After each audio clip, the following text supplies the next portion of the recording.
I'm telling you that there is a ton of lumber just sitting out there waiting for you to pick it up. As a woodworker, one of the most important and most expensive parts of the hobby is sourcing wood. Of course, you can go to the big box store and buy it at inflated prices, but there are ways for you to get lumber for much cheaper and in many cases for free. And I'm talking about all the lumber that you may ever need. This video may be one of the most important and useful videos that I've made in a long time. So be sure to stick around to the end. But to start us off, I want to show you something shocking. Now, it may be a bit hard for you to see what's happening here, but let me explain. This is a video that I took recently of a work crew at a new residential construction site. You can see here that they're cleaning up. Now, that isn't all that unusual, but what is unusual here is the what that they're cleaning up. It's this: piles and piles of extra materials. Now, it may look like garbage, and some of it is, but some of it is also good 2x4s, 2x6s, 2x8s, and the like. Now, these are cutoffs or extras from this new house build, and all of it gets thrown out. Now, I'm not kidding. This is standard practice. All of this lumber goes to a landfill. Now, you may say, Dave, that can't be possible, right? But I am certain that some of you watching this video are in the trades, and you can attest to what's going on here. They're trashing it. They're trashing all of it. Now, why would they be throwing out so much wood that may still be useful? Well, here's the thing to understand. When contractors plan out jobs, they always plan for extra. They have to. The last thing that they want is to run out of some material and delay the entire build because they just need a couple extra 2x4s. Also, they're cutoffs. Now, many times cutoffs are too small to do anything with, but nearly every site I go to, there's gonna be 4, 5, or even 6 foot lengths of lumber. And if you're really lucky, you can find even longer ones. And like I said, they throw all of it out. And I have to say that this is a huge shame. I hate seeing it. When I think of all the steps that this lumber went through to get here, from planting to growing to harvesting to milling to drying to transport, all of it just to be thrown into a landfill, it's a huge waste. But here's the good part. You can get your hands on this lumber. It doesn't have to go to waste, and you can get it for free. And here are the guidelines on how to do it. First of all, always ask. I found that people are more than willing to let you take it. They know that it's going to be thrown out, and as long as you're nice about it, they'll let you take as much as you want. In fact, it's much less work for them. They don't have to clean it up. Next is you need to find the right construction site. Depending upon the size of the house, it takes maybe about a week to frame it, maybe a little bit more. The best time to go is when they're working on the roof, when the job site looks like this. Towards the end of the process is when they're going to have the biggest piles, and that's when they're going to start throwing some of it out. A site like this is just not ready. Also, be sure that you go towards the end of the workday if you can. For me, I've had the most luck at around 3 o'clock to 4 o'clock. I think I took this video right before 3 o'clock on a Thursday. Also, it doesn't really work for commercial construction. There's a lot more controls in commercial construction. There's a lot less waste. They're able to spread things out, so it's really best in residential. The next step is to make sure that you're staying out of the way of the workers. They've got a job to do. And so if they let you take it, just make sure that you're not getting in front of them, getting in their way, or causing any problems. And lastly, don't make a huge mess. Honestly, the construction sites here in Texas always look like a huge mess. But remember that these people are doing you a favor, so be grateful and don't make it worse for them. Now, I also have a few caveats here, a few warnings. So I said it before, but it bears repeating: always get permission. Keep in mind that a lot of construction sites today are monitored. Stuff goes missing all the time. Tools, materials, and whatever else isn't bolted down. So it's not unusual to have cameras like this one pointed at a construction site. So again, it's important that you get permission and not get yourself a knock on your door from the local police. Also, be safe. Wear shoes and gloves and watch out for nails. You're on a construction site after all. If you get injured, you're ruining it for the rest of us. Also, be aware that many of the boards that you pull off those files may have nails in them. It's not really a problem. Just pound them out, or if they're on the ends, you may just want to cut them off. I find that to be the easiest thing to do. Again, keep in mind that you're not going to be building a house with these scraps. They are just simply not big enough for that, but there are all sorts of projects that you can use this wood for. Now, you might say, Dave, why don't the workers just take all the good wood for themselves? And the answer is that they do. If a worker has a project at home and they need some wood, they'll just pull it off the scrap pile themselves and take it home. But there are only so many projects, and there's only so much storage space in a person's garage, and there's so much wood at these construction sites that most of it goes to waste. You may also ask, why doesn't the construction company just take that wood and use it for the next house? Well, sometimes they might. If there is a lot left over, they may pull it from that house and bring it to another, but generally they don't. In building, time is money, and no builder has the time to pick through a pile, pull out the good boards, pull out the nails if they have them, and then transport it. It's quicker to just order what they need for the next house and then start fresh. I'm telling you that there is a ton of lumber just sitting out there waiting for you to pick it up. Now you may also say, hey Dave, pine or softwood generally isn't the best for woodworking. And I would say that there is a ton that you can do with this stuff. I've built tables, drawer boxes, bunk beds, and a bunch of other stuff with pine. Keep in mind that softwood is better than no wood, and it is especially good for beginning woodworkers who are just getting into the hobby and just trying to hone their skills. Again, it's tough to beat free. That said, hardwood lumber is better. And so let's talk about how you can get hardwood lumber for free. But before I get into that, I want to tell you about this video's sponsor, Jackery. Now, when I was a Boy Scout, I learned the value of being prepared, and one of the things that I do not feel super prepared for are power outages, especially here in Texas where the grid can get stretched a bit thin in the summer, or other times of the year when power can get knocked out by things like tornadoes or winter storms. That's why I'm super excited for the Jackery Home Power 3600 Plus. The HP 3600 is a high-capacity, expandable, and portable power station designed to power your life when the power goes out. It has 3.6 kilowatt hours of clean, silent backup power.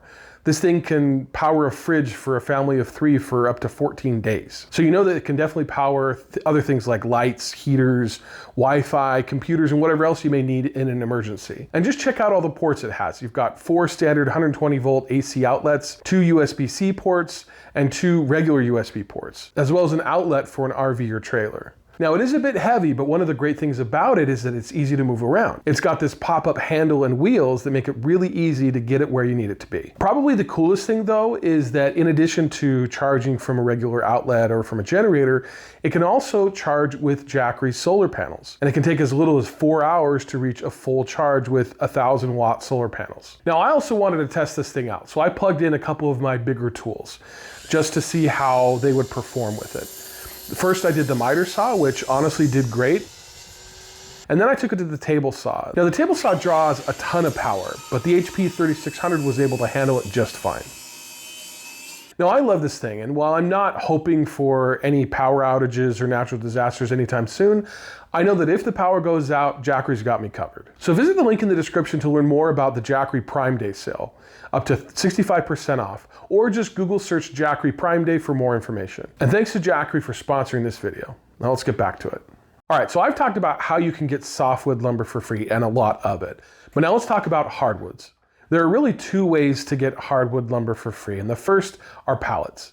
Now, I don't do much building with pallets, and I gotta say, hardwood pallets are few and far between, and the lumber is generally pretty thin and low quality. In fact, I made a video a while back about pallet wood if you wanna check it out. Now, no offense to anyone who loves working with pallet wood, you do you. Don't let anyone else tell you what you can and can't do. But for me personally, I feel like it's just too much effort to tear them apart for very little gain, and so I skip it. So that brings me to the second way for you to get free hardwood lumber. And for that, you really have to think about where hardwood lumber is being used. First, it's being used for furniture, but not a lot of that furniture is built in the US. Honestly, a lot of that furniture is being built overseas with lumber from the US. They ship the lumber to Asia, they build the furniture in Asia and ship it back. It's kind of crazy, but that's really what happens. So where else is the lumber being used? Well, the lumber is being used to build cabinets. And there are a lot of small-time cabinet makers out there. And so here's the trick. Do a Google search for cabinet makers in your area and call them up. Ask them if they have any scraps they wouldn't mind giving you or wouldn't mind letting you take. Again, it's all going to be thrown out, and that's a huge shame. And so if you call them up and you talk to them and you're nice to them, they're going to be more than happy to offload some of that lumber to an eager woodworker. Now, remember, the same rules apply. Be safe, be courteous, don't take advantage, and generally just don't be a jerk. Now, the caveat with this method is that these scraps are going to be small, so you're not going to be building any huge dining room tables here. But scraps for things like cutting boards or other woodworking projects where smaller pieces may be useful are perfect. Now, you may actually be in better shape if you can find a cabinet installer. Cabinet installers will oftentimes be given what are called filler pieces. These are pieces of wood, almost always hardwoods, that match the cabinets. They're used to fill gaps on the edges of cabinets between walls usually. They're always given extras just in case, and also a lot of those pieces they don't end up using, and those pieces are almost always hardwood. They are generally longer and wider than what the cabinet maker may give you, and again, they're just going to throw them out. And so give them a call, ask them if you could take them off their hands. So what if you need bigger stuff? Well, then you may have to pay, but again, I've got a trick for you there. Now, I am going to make a video all about the best ways to buy hardwood lumber because I've been doing this for quite a while and I've got a lot of really great tips and tricks. And if you want to see that video, be sure to leave a comment. But here, I'm going to talk about Facebook Marketplace or Craigslist or whatever other classifieds may exist where you live. Now, I'm always able to find good deals on hardwood lumber there. Now, it could be some old woodworker clearing out his garage, or a son going through his dad's things, or someone who just bought too much for a project and doesn't need it anymore. Now, I've bought thousands of board feet this way, from oak to maple to walnut to ash, even mahogany. Just be aware of how much the lumber really costs so you can make sure that you're getting a good deal. Now, while I was putting this video together, I actually searched up and found a few great things. Now, here is a guy who's selling a ton of hardwoods. I don't know what his situation is, probably closing up shop or just getting rid of it to free up some space. And here's another guy who is selling a bunch of plywood. Some of the lumber looks like it might be garbage, but there are maybe some good pieces there. Those are just two of the first searches that I looked at. Now, my general rules for buying from classifieds is first, again, to know what it's really worth so you don't overpay, but also make a fair offer. If somebody's selling something for super cheap, don't haggle them. Now, it is okay to haggle, but don't make it ridiculous, and generally just don't be a jerk. Now, a lot of what you can find and the prices are going to depend upon where you are. I have to say that I found a lot more and a lot better hardwoods off of classifieds when I lived in Pennsylvania. Here in Texas, it is possible to find deals, but it is a bit harder to find than it was out there. So depending on what part of the country you live in, there could be more or less hardwoods, but there's always going to be something available no matter where you live. Now, I do have a couple other caveats as well, and for that, I want to tell you guys a story. Now, I've never told this story on video, but it's a really interesting one, at least I think it is. So a few years back when I was living in PA, I came across a guy who was selling a ton of lumber. I've got some pictures I'll put up here. He had a whole barn full of lumber that his dad had cut 30 years before then, and it had just been sitting in this barn the whole time. Now, he had a ton of different stuff, but I immediately gravitated towards the walnut, good Pennsylvania walnut. In fact, I built a bench out of some of it. And he was selling it for $1.50 a board foot. Now, if you know anything about walnut, you'll know that that is a steal. I think here in Texas, it's between $10 and $12 a board foot. It's probably much more expensive elsewhere. So, I mean, I'm talking like 10% the price. And this guy had tons of it, more than I could ever carry. So I took as much as I could fit in my minivan at the time. I didn't have a truck, and so, you do what you got to do. Now, I got it home, stacked it up, and then in short amount of time, I realized that some of it was infested with woodworms or powder post beetles. I got worms. I beg your pardon? Now, this is a death sentence, but I was able to find a guy who was just down the road from me and had a vacuum kiln, and so I took all the walnut to him. He put it in his kiln overnight and got it to a temperature that would sterilize the wood and kill whatever may be inside. And all of that cost me 75 cents per board foot. So in the end, it cost me $2.25 a board foot for some beautiful walnut.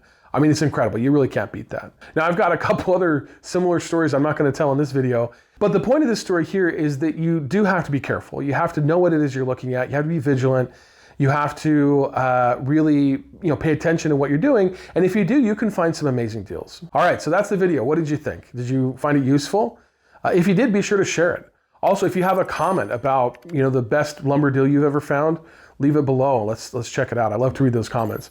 Also, hit that like button, subscribe to my channel, and check out one of these other videos. Thanks again for watching, and I'll see you in the next one.